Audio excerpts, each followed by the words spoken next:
अगर कोई doctor doctor death के नाम से मशहूर हो जाए तो आप सहज ही इस बात का अनुमान लगा सकते हैं कि उस डॉक्टर के कुकृत्य किस दर्जे के होंगे। लेकिन यदि वह डॉक्टर डेथ किसी आश्रम में जाकर बाबा बन जाए तो सहसा ही आपके मन में एक ख्याल आएगा, एक कहावत याद आएगा कि 70 चूहे खाकर बिल्ली चली हज को। है ना ऐसी बात।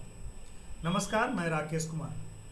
The untold stories bye Rakesh Kumar YouTube channel पर आप सभी दर्शकों का हार्दिक अभिनंदन है। आज मैं एक ऐसी सच्ची घटना लेकर आ रहा हूं जिसमें एक डॉक्टर के डॉक्टर डेथ बनने की कहानी और डॉक्टर डेथ से बाबा बनने तक की कहानी शामिल है। उत्तर प्रदेश के अलीगढ़ जनपद में एक गांव है छर्रा। उस छर्रा गांव का एक छोरा जिसका नाम है देवेंद्र।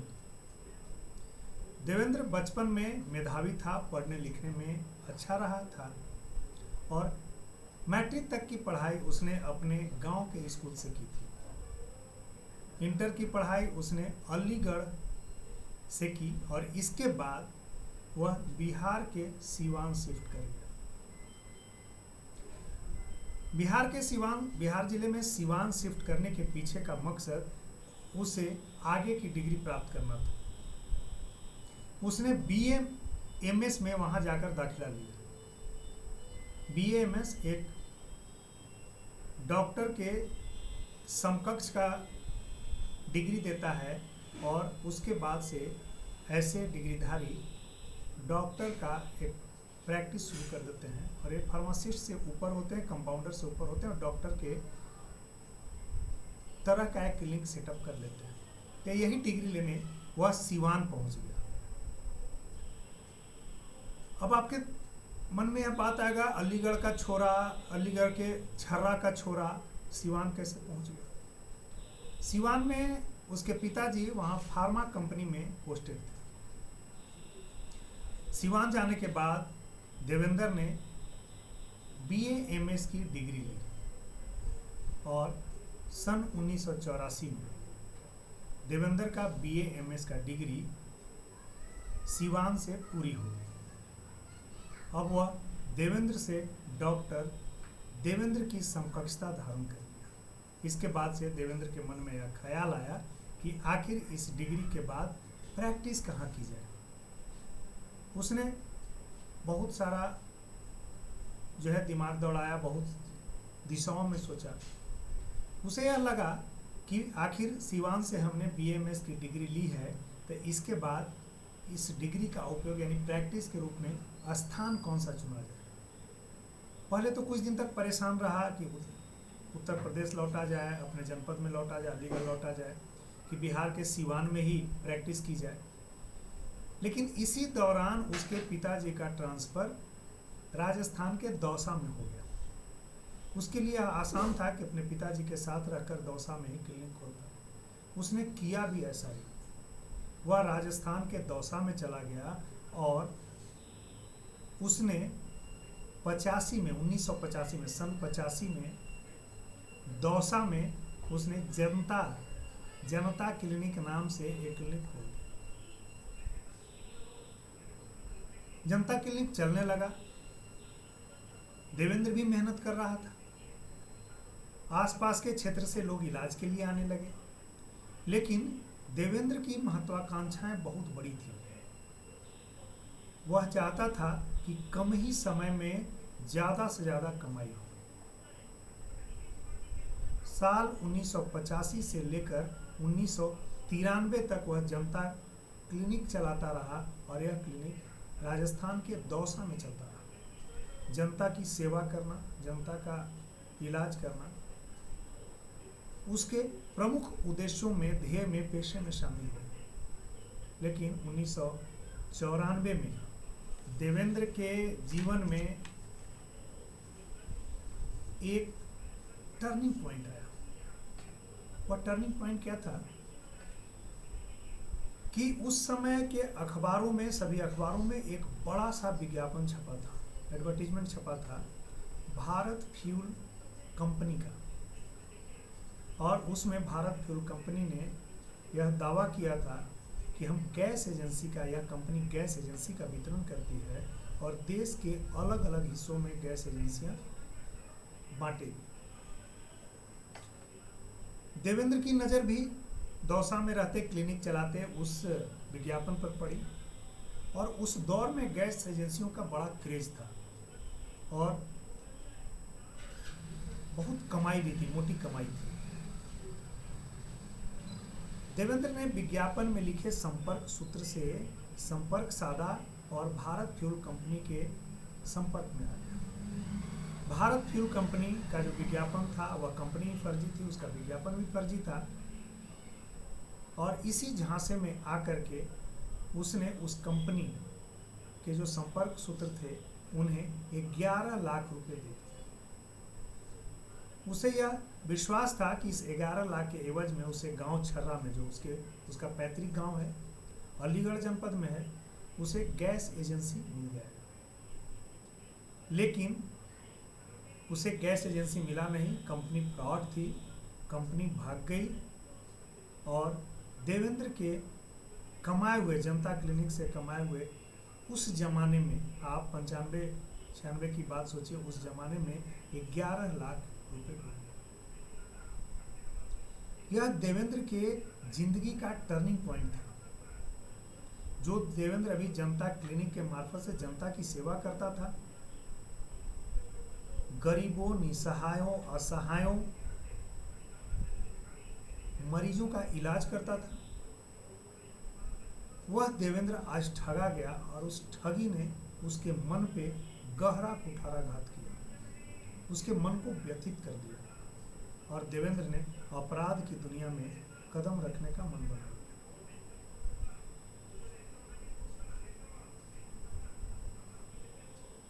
वह अपने गांव छर्रा में ही एक फर्जी गैस एजेंसी का बोर्ड लगाया, गोडाउन बनाया और गैस एजेंसी चलाने का निर्णय लिया, क्योंकि उसने अपने क्षेत्र में यह ऐलान कर दिया था कि मैं इस क्षेत्र का गैस एजेंसी का डिस्ट्रीब्यूटर बनूंगा। तो इस बात को, इस लाज को भी बचाना था जो बात फैल गई थी। उसने छर्रा गांव में गैस एजेंसी खोली और वह भारत पेट्रोलियम के गैस एजेंसी के बैनर तले खुली, लेकिन यह कंपनी फर्जी थी। उसने इलाके के गांव है ललितापुर, वहां के उदयवीर, वीर और राज के साथ मिलकर के एक योजना बनाई और गैस एजेंसी में जो जाने वाले ट्रक थे, जिनसे जो है गैस सिलेंडर गैस एजेंसियों में पहुंचाई जाती है, उन ट्रकों को लूटने की योजना इन तीनों ने मिलकर के बनाई। वह करता क्या था कि कंपनी से, फ्यूल कंपनी से जाने वाले ट्रकों पर लद करके जो जाने वाले ट्रक थे, उन ट्रकों का जो है लूट की जाती थी और लूट करने के बाद सारे सिलेंडर को छर्रा गांव के उसके गोडाउन में उतारा जाता था, ड्राइवर्स की हत्या कर दी जाती थी और उन्हें कासगंज के नहर में डाल दिया जाता था। बनाने का काम किया गया। जो भी मेरठ से होकर के या अलीगढ़ से होकर के ट्रक्स जाते थे जो कि सिलेंडर से लदे होते थे, उन ट्रक्स का अपहरण किया जाता था। उनके सारे सिलेंडर्स को देवेंद्र अपने छर्रा गांव के गैस गोडाउन में उतारता था, ट्रक ड्राइवर्स की हत्या करता था, उसे ठिकाने लगाने के लिए कासगंज के हजारा नहर में डाल दिया करता था। उस जमाने में 90 के दशक में कासगंज के हजारा नहर में सैकड़ों की संख्या में मगरमच्छ हुआ करते थे, जो उन ट्रक ड्राइवर्स के लाशों को ठिकाना लगा दिया करते थे। लूटे गए ट्रक्स को मेरठ के कबाड़ी बाजार में भेज दिया जाता था, जहां ट्रक्स काट दिए जाते थे और उसके एवज में भी से पैसे मिलते थे। यह धंधा कोई 2 साल चला, 95 से 97 तक यह धंधा चला। 97 में पुलिस को इस बात की भनक लगी कि गांव छर्रा में एक फर्जी गैस एजेंसी चलाई जा रही है जो कि हिंदुस्तान पेट्रोलियम के नाम पर है। पुलिस ने धावा बोला, देवेंद्र गिरफ्तार कर लिए गए और जेल में डाल दिए। उदयवीर, वेदवीर और राज पुलिस से बचने में सफल हुए।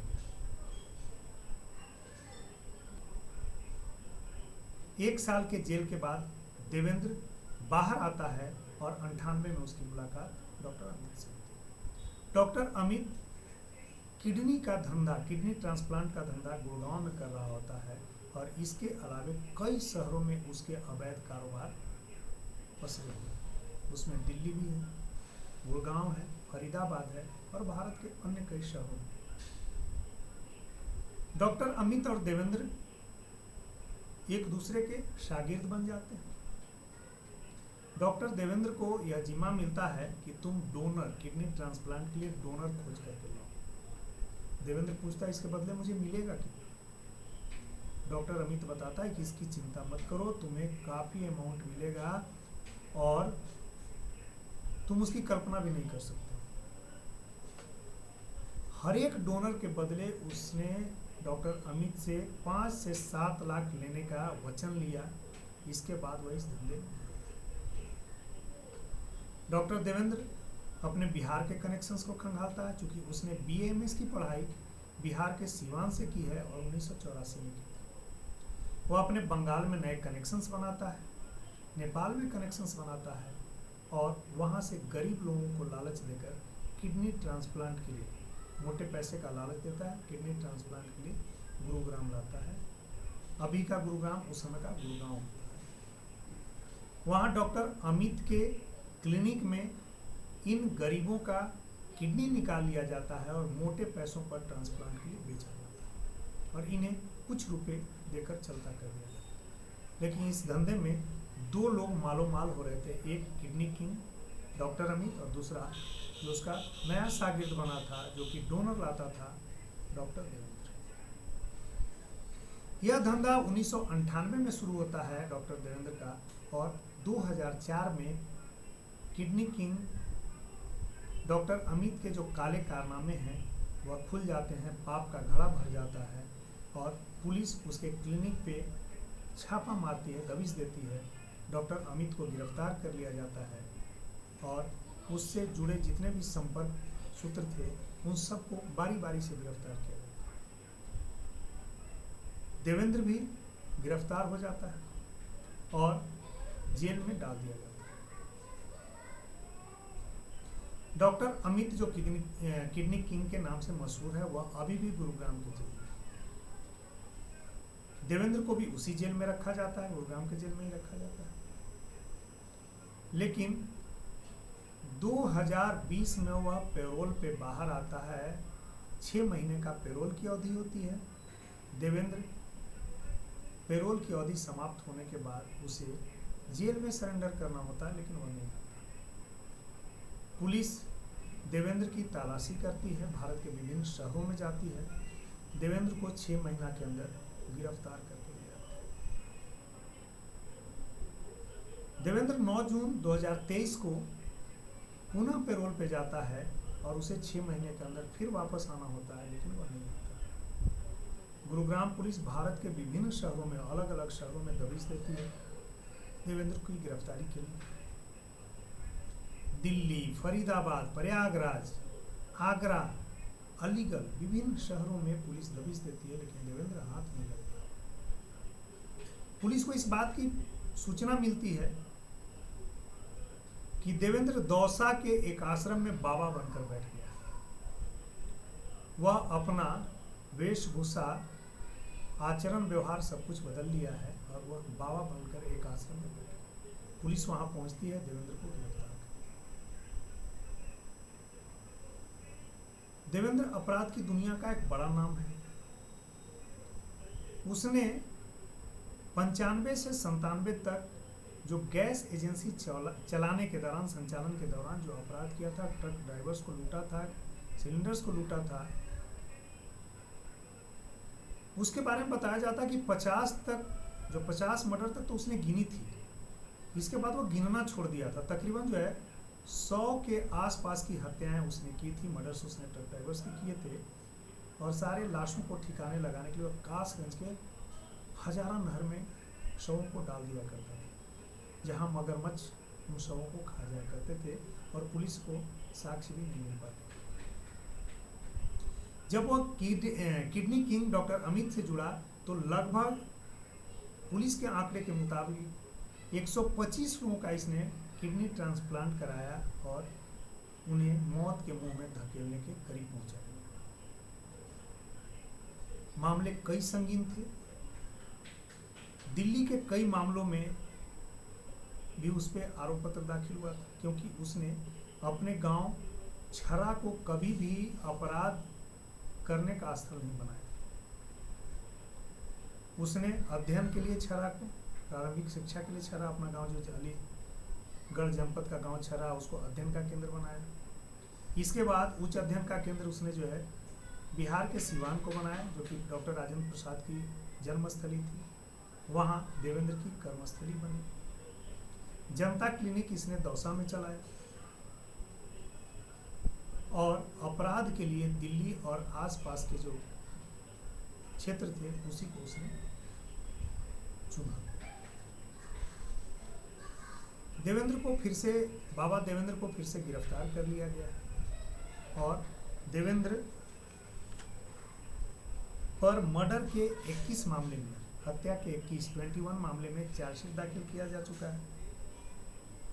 दिल्ली के 7 मामले में उसे उम्र कैद की सजा सुनाई जा चुकी है और गुरुग्राम के किडनी ट्रांसप्लांट के अवैध कारोबार में उसे फांसी की सजा सुनाई जा चुकी है। अब देवेंद्र पुलिस के गिरफ्त में है